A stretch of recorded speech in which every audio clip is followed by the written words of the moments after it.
1 गते 80/3/15 गते र 80/3/31 भएको आदेश मिलेको छैन भनी हेर्दा निवेदक प्रतिवादीहरू टेकनारायण पाण्डे, डाक्टर इन्द्रजित राई, टोपबहादुर रायमाझी, केशव प्रसाद दुलाल, सानु भण्डारी, सागर राई, विक्रम भन्ने गोविन्द कुमार चौधरी, सन्देश शर्मा, आङ टावा शेर्पाको हकमा विचार गर्दा यी प्रतिवादीहरू उपरको जारी दरखास्त, प्रतिवादीको एक आपसको पोल बयान, पीडितहरूको घटना विवरण कागज समेतका तत्काल प्राप्त प्रमाणका आधारमा यी निवेदकहरू टेकनारायण पाण्डे, डाक्टर इन्द्रजित राई, टोपबहादुर रायमाझी, केशव प्रसाद दुलाल, सानु भण्डारी, सागर राई, विक्रम भन्ने गोविन्द कुमार चौधरी, सन्देश शर्मा, आङ टावा शेर्पालाई मुद्दा पूर्वपक्षको निमित्त थुनामा राख्ने गरी भएको काठमाडौँ जिल्ला अदालतको मिति 80/3/1 को आदेश मिलेकै देखिँदा परिवर्तन गरिरहन परेन। निवेदक प्रतिवादी सन्दीप रायमाझीको हकमा विचार गर्दा मिसिल संलग्न जारी दरखास्त तथा पीडितको घटना विवरण कागजबाट यी प्रतिवादी सन्दीप रायमाझीले पीडितसँग रकम लिएको देखिएन।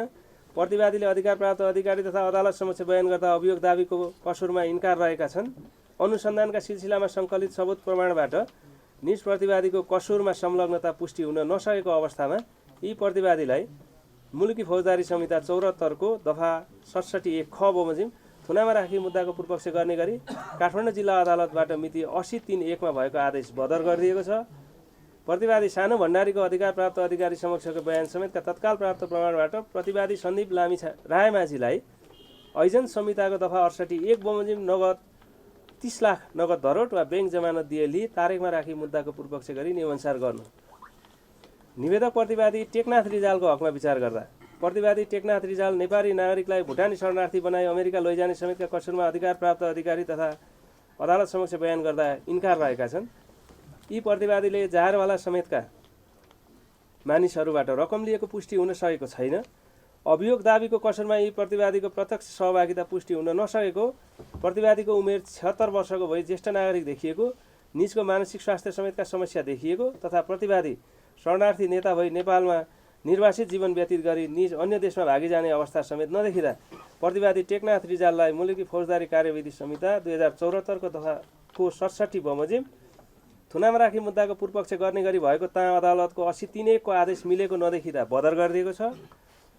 अब प्रतिवादी रामशरण केसीको बयान समेतका तत्काल प्राप्त प्रमाणहरूबाट यी प्रतिवादी टेकनाथ रिजाललाई मुलुकी फौजदारी संहिता 2074 को दफा 68 र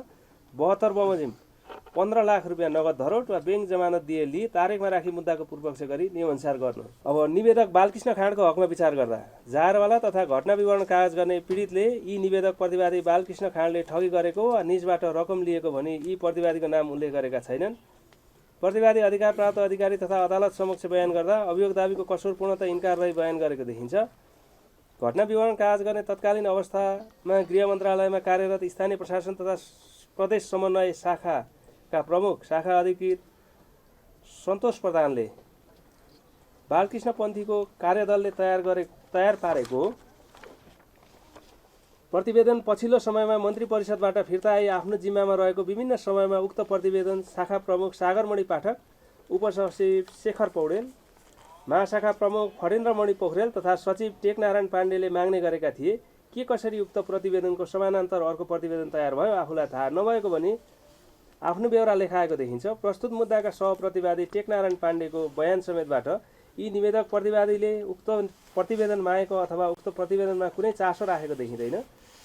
निवेदक प्रतिवादीलाई सुरु जिल्ला अदालतले थुनामा राख्दा प्रस्तुत मुद्दाका प्रतिवादी केशव दुलाल र अर्का प्रतिवादी टेकनारायण पाण्डे बीच भएको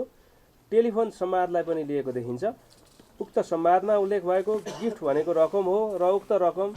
प्रतिवादी केशव दुलालबाट यी प्रतिवादीले लिएको भन्ने दाबीका सम्बन्धमा मुद्दा अनुसन्धानका क्रममा बयान तथा ततिममा बयान गर्दा प्रतिवादी केशव दुलालले उक्त तथ्यमा इन्कार गर्दै आफूले प्रतिवादी बालकृष्ण खाँडलाई नभेटेको तथा निजलाई कुनै रकम नदिएको भनी उल्लेख गरेको पाइयो। ततिममा बयानमा निज प्रतिवादी केशव दुलालले टेकनारायण पाण्डेलाई रु 1,25,00,000 दिएको भनी उल्लेख गरेको देखिन्छ। प्रस्तुत मुद्दाका प्रतिवादी आङ टावा शेर्पाले गरेको घटना विवरण कागज हेर्दा आङ टावा शेर्पा प्रस्तुत मुद्दामा पहिला सरकारी साक्षीको रूपमा घटना विवरण कागज गरेको तथा तुरुन्तै पछि प्रतिवादी कायम गरेकोमा अनुसन्धान अधिकारी एवं अदालत समक्ष बयान गर्दा घटना विवरण कागजलाई यातना दिई गराएको भनी अस्वीकार गरी आफू कसुरमा इन्कार रही बयान गरेको पाइयो। प्रतिवादी टेकनारायण पाण्डेले प्रतिवादी नरेन्द्र केसीलाई सम्बोधन गरी लेखेको चिटमा प्रतिवादी बालकृष्ण खाँडको नाम उल्लेख नभएको तथा उक्त कागज प्रतिवादी टेकनारायण पाण्डेले आफू पक्राउ परेपछि लेखेको भन्ने तथ्य, निजको बयान तथा निज बसेको प्रहरीको हिरासत कक्ष खानतलासी गर्दा डायरी तथा पेन बरामद गरेको मिसिल संलग्न बरामदी मुजुल्काबाट देखिन्छ। यसरी प्रतिवादी बालकृष्ण खाँड विरुद्ध किटानी जारी नपरेको, निज अनुसन्धान अधिकारी एवं अदालत समक्ष कसुरमा इन्कार रहेको, सहप्रतिवादीले प्रतिवादी कसुरमा संलग्न रहेको हो भनी पोल नगरेको तथा मिसिल संलग्न अन्य तत्काल प्राप्त प्रमाणहरूबाट यी निवेदक प्रतिवादी बालकृष्ण खाँडलाई थुनामा नै राखी मुद्दा पूर्वपक्ष गर्नुपर्ने सम्मका आधार कारण र अवस्थाको विद्यमानता रहेको नदेखिँदा निवेदक प्रतिवादी बालकृष्ण खाँडलाई मुलुकी फौजदारी कार्यविधि संहिता 74 को दफा 67 बमोजिम पूर्वपक्षका निमित्त थुनामा राख्ने गरी भएको अदालतको 3-1 को आदेश विरुद्धको देखिँदा पदर गरिएको छ। अब यी प्रतिवादीको नाम झारवाला प्रेमराज पन्थीको जारीको पेटबोलीमा उल्लेखसम्म भएको देखिँदा पछि प्रमाण परीक्षण र मूल्याङ्कन गर्दै जाँदा ठहरे बमोजिम नै हुने नै हुँदा हाललाई यी निवेदक प्रतिवादी बालकृष्ण खाँडलाई मुलुकी फौजदारी कार्यविधि संहिता 74 को दफा 68 र 72 बमोजिम रु 30 लाख नगद धरोट वा बैंक जमानत तारिखमा राखी मुद्दाको पूर्वपक्ष गर्नु भन्ने एकजना न्यायाधीशको राय र अर्कोजना न्यायाधीशको राय के रह्यो यसमा भने यसमा उपयुक्त अनुसारका प्रतिवादी मध्ये प्रतिवादी बालकृष्ण खाँड बाहेकका अन्य प्रतिवादीहरूका हकमा माननीय न्यायाधीश श्री जनक पाण्डेबाट भएको आदेश रायसँग सहमत भएको छु।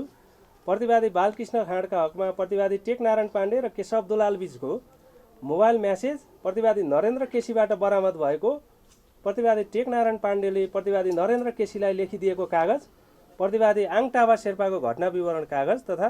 सहप्रतिवादी टेकनारायण पाण्डेको अधिकार प्राप्त अधिकारी समक्षको मिति 80/1/27 को ततिम्बा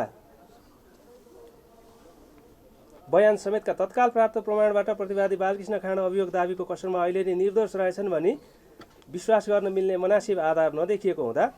माननीय न्यायाधीश जनक पाण्डेबाट निज प्रतिवादीलाई मुलुकी फौजदारी संहिता 74 को दफा 68 र 72 बमोजिम रु 30 लाख धरोट लिई मुद्दाको पूर्वपक्ष गर्ने गरी भएको आदेशसँग सहमत हुन सकिएन। प्रतिवादी बालकृष्ण खाँडलाई थुनामा राखी मुद्दाको पूर्वपक्ष गर्ने गरी काठमाडौँ जिल्ला अदालतबाट मिति 80/3/1 मा भएको आदेश मनासिब देखिँदा परिवर्तन गरिरहनु परेन, कानुन बमोजिम गर्नु। प्रतिवादी बालकृष्ण खाँडको हकमा आदेश राय मतैक्य हुन नसकेकोले प्रस्तुत फरक राय सहितको निवेदक बालकृष्ण खाँड विपक्षी नेपाल सरकार भएको 2080 RE 0288 को प्रतिवेदन उच्च अदालत नियमावली 2073 को नियम 12 बमोजिम तेस्रो न्यायाधीश समक्ष पेश गर्नु।